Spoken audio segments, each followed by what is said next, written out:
नमस्कार दोस्तों, मैं AR आजाद, संपादक दूसरा मत। आज हम आपके सामने उत्तर प्रदेश की बात कर रहे हैं। उस उत्तर प्रदेश की जिस उत्तर प्रदेश के बारे में यह दावा किया जा रहा है कि उत्तर प्रदेश की कानून व्यवस्था जो है एक सही हाथ में है, एक मजबूत हाथ में है। लेकिन रविवार की घटना ये साफ साफ जाहिर कर देते हैं कि उत्तर प्रदेश की शासन व्यवस्था एक लचर हो चुकी है और एक कमजोर आदमी के हाथ में, जिस योगी के हाथ में, उनको जो है उत्तर प्रदेश की कानून व्यवस्था को संभालने का समय नहीं है। उनका सारा का सारा ध्यान जो है वो अगले साल वो दोबारा कैसे सत्ता में आए, इसी पर ध्यान है। और नतीजे में है कि कानून व्यवस्था पूरी की पूरी तरह लचर होती जा रही है। और लचर पचर कानून व्यवस्था में इतना बड़ा सूबा उत्तर प्रदेश, देश का सबसे बड़ा सूबा जो है वो जी रहा है और जीने को विवश है। आप देखिए कि कल नहीं, रविवार के दिन केंद्रीय मंत्री अजय मिश्रा टेनी के बेटे के खिलाफ FIR दर्ज जो है वो किया गया है। आज उन पे इल्जाम है कि उन्होंने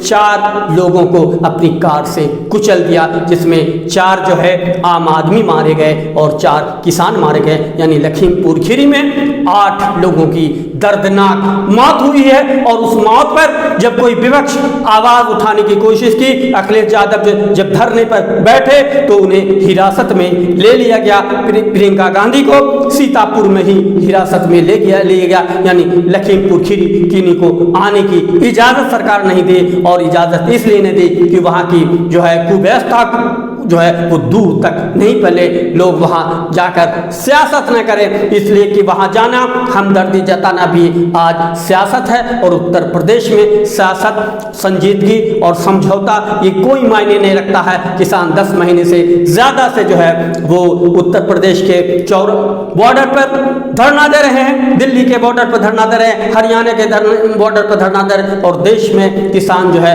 वो धरना दे रहे हैं। लेकिन उन सब की समस्या को जो है वो अभी तक निपटारा नहीं किया जा सकता। अब आप सोचिए कि जो सरकार, चाहे वो केंद्र सरकार हो या राज्य सरकार हो, अगर किसी किसान या आम आदमी या किसी भी व्यक्ति विशेष की मुद्दे को, उसके समस्या का हल नहीं निकाल सकता, समाधान नहीं निकाल सकता, तो वो कैसी सरकार, आप इसका अंदाजा इसी से लगा सकते हैं। जाहिर सी बात है कि 1 साल पहले केंद्रीय राज्य मंत्री अजय मिश्रा टेनी ने एक कुछ ऐसा बयान दिया था जिस बयान से किसान आहत थे।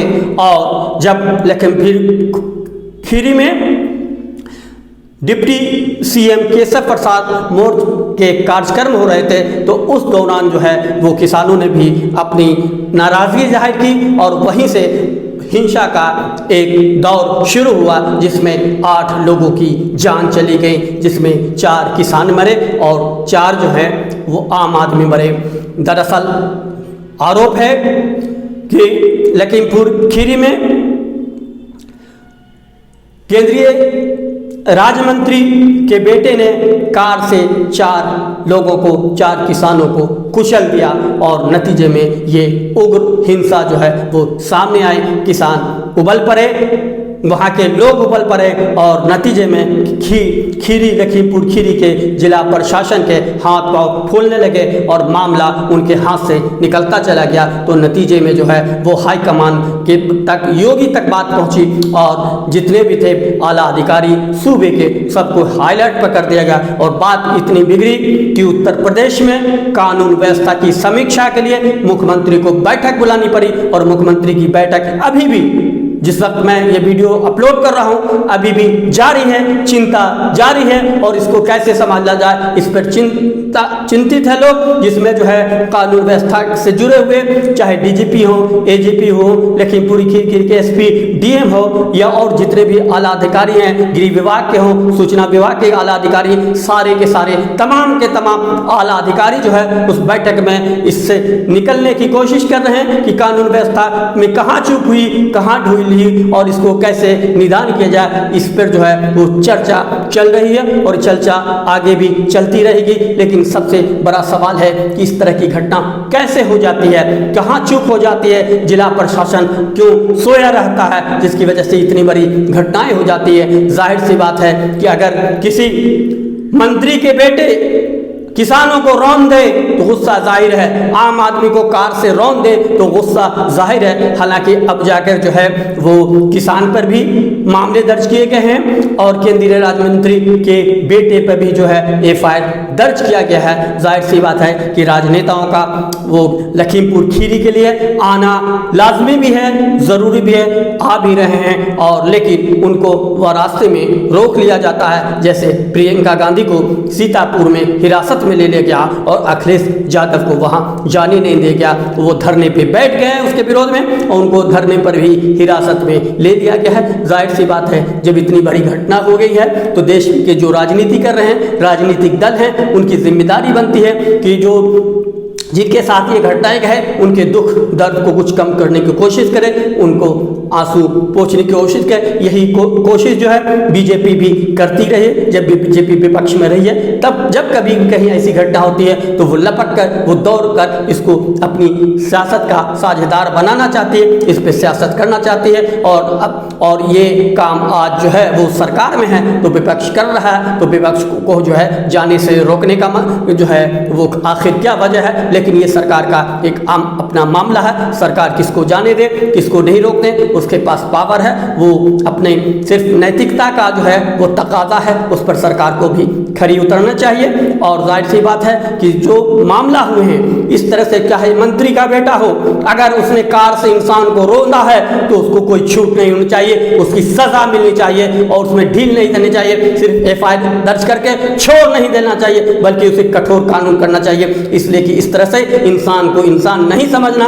किसी की मंत्री की बेटी की जो भावना है, जो दुर्भावना है, उस पर लगाम लगाना जरूरी है। और लखीमपुर की खीरी की जो हिंसा है उसको आगे नहीं बढ़ना जाए, जो आग सुलग चुकी है उसको बुझाने की कोशिश की जाए, उसको संभालने की कोशिश की जाए और मुद्दे को जो है बिगाड़ने की जगह जो है माहौल को बनाने की कोशिश की जाए। ये बहुत ज़रूरी है, इसलिए कि देश में जो अशांति का वातावरण चाहे जिस तरह से बन रहा हो उसको शांति के रूप में जो है बदलना होगा। शांति के साथ बातें करनी है और बातें में समस्या के समाधान में इतना लंबा समय नहीं लगना चाहिए। ये सरकार को खुद पहल करनी चाहिए कि हमारे देश की जितनी भी समस्या है, चाहे किसानों की समस्या हो, मजदूरों की समस्या हो, बेरोजगारी की समस्या हो, स्टूडेंट की समस्या हो, महिलाओं की समस्या, यानी जितनी तरह की समस्या है उसका हम जल्दी से जल्दी समाधान करें, वरना वक्त नहीं रहता और अब समाधान करने का समय भी नहीं रहा। योगी सरकार जो है अब जाने वाले हैं और 2022 में योगी सरकार के चलता दिन आ गए हैं। योगी सरकार भी ये समझ रहे हैं, खुद योग भी समझ रहे हैं कि अब हमारे दिन उत्तर प्रदेश में टिकने वाले नहीं है। जाहिर सी बात है उसी बौखलाहट में वो कानून व्यवस्था उनकी ढीली पकड़ गई है, पकड़ जो है उनकी ढीली होती चली जा रही है। ऑफिसर भी जो है उनके बातों को अब नजरअंदाज कर रहे हैं, उनके विधायक खुद योगी की बातों को नजरअंदाज करते हैं, उनके मंत्री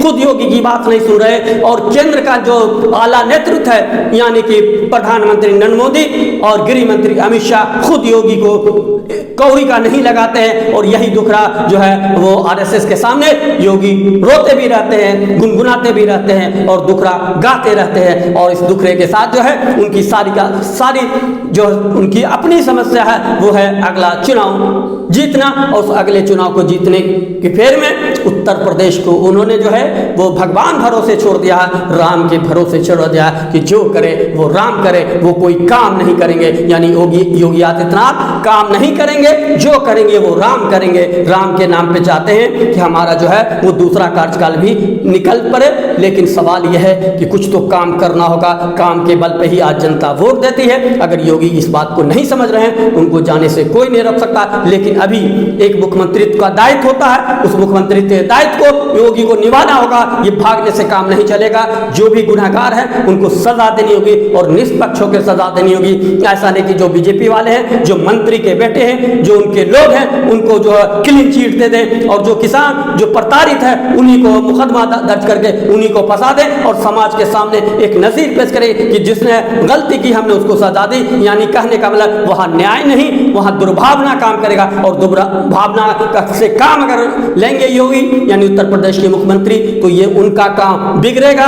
2022 में उनको वहां की जनता चलता कर देगी, इसलिए कि खीरी में, लखीमपुर खीरी की जनता जो लाइव है, जो खुद देख रही है, जो चश्मदीदा है, गवाह है, वो जानती है कि सरकार क्या कर रही है, किसान क्या कर रहा, विपक्ष क्या कर। आप बाहर के लोगों को टीवी के जरिए, अपने गोदी मीडिया के जरिए, अपने योगी मीडिया के जरिए गलत संदेश तो पहुंचा सकते हैं, गलत बातें पहुंचा सकते हैं, लेकिन वहां की जनता को, वहां की जनता से आप हकीकत कैसे छिपा लेंगे। जो चश्मदीद गवाह है, आप कितनों टीवी पे कुछ बोल लें, आपके टीवी वाले एंकर चीख चीख कर आपके जो है सपोर्ट कर लें, आपको कुछ महान बना दे, लेकिन वहां की जनता वोट तो वहां की जनता देगी जो आपके चश्मदीद गवाह है कि आपके लोगों ने कैसे किसानों को, मजदूरों को जो है कार से कुचला है, कैसे आपने किसानों के साथ अन्याय किया है, कैसे आपकी कानून व्यवस्था ढीली है, कैसे प्रशासक जो है आपकी बात नहीं सुनता है और प्रशासन पर आप नकेल ढालने की अब आपके अंदर वो कोवत नहीं रही। प्रशासन को भी पता चल गया है कि योगी जी अब नहीं आने वाले हैं, इसलिए उसके अंदर से भी आपका खौफ खत्म हो गया है। प्रशासन भी